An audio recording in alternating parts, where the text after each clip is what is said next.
Baik, selanjutnya setelah penggunaan in, berikut kita contohkan lagi dengan penggunaan pembanding like. Jadi ada between, ada in, ada like. Nah, kalau like ini kita gunakan untuk menyeleksi record yang kolomnya atau yang nilai di dalam tabel tersebut menyerupai satu format atau satu pola tertentu. Jadi dia tidak menampilkan yang sama persis, tapi menampilkan kemiripan. Nah, di sini misalnya pada saat kita menampilkan nama, ya misalnya pada bagian ini kita contohkan. Misalnya yang kita coba tampilkan adalah si Mael. Nah, kita nggak tahu nama sebenarnya siapa, ya nama lengkapnya siapa. Kita cuma tahu namanya Mael. Nah, kalau ini menggunakan simbol sama dengan menggunakan between atau menggunakan in, itu recordnya nggak akan ketemu, tidak akan tampil, tidak akan ada yang muncul. Nah, sehingga yang kita butuhkan di sini yang bisa kita gunakan itu adalah simbolnya like. Ya, perintahnya like.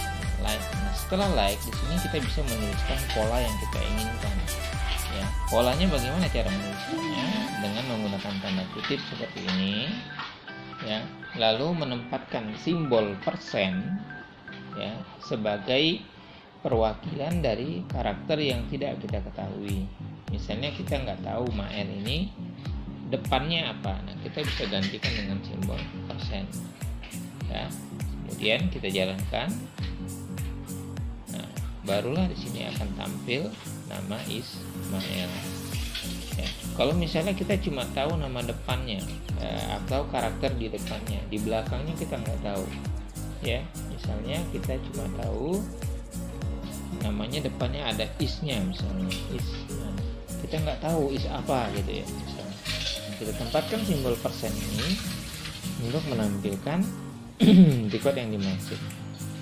Oke, nah di sini tampil nama si Mael tadi.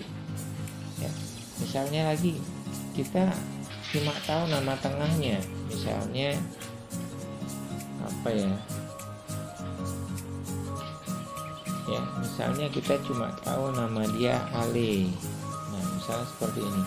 Kita nggak tahu lengkapnya siapa, entah di depannya, entah di belakangnya. Kita bisa tambahkan simbol persen seperti ini. Ya, kemudian kita jalankan. Oke, akan tampil. Nah, oke, ternyata nggak ada ya namanya. First name-nya Ale itu nggak ada ternyata. Ya, jadi kita ganti. Misalnya bukan first name, last name. Misalnya seperti ini. Kita nggak tahu nih namanya siapa. Kita cuma tahu bahwa Ale ini adalah nama belakangnya atau last name-nya. Kita coba jalankan.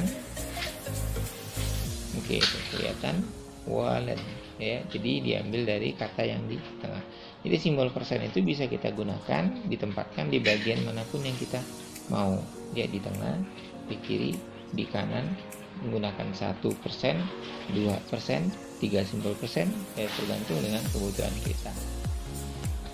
Baik, ada lagi misalnya kita mau mencari data, menampilkan record yang barangkali kita tahu bahwa recordnya itu tidak lengkap dalam artian nilainya nggak ada, atau istilahnya di sini nilainya 0.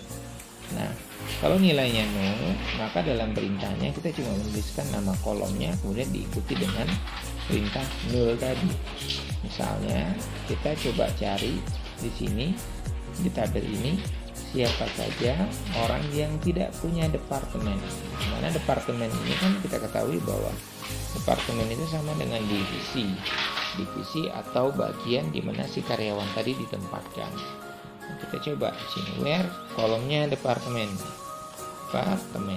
ID.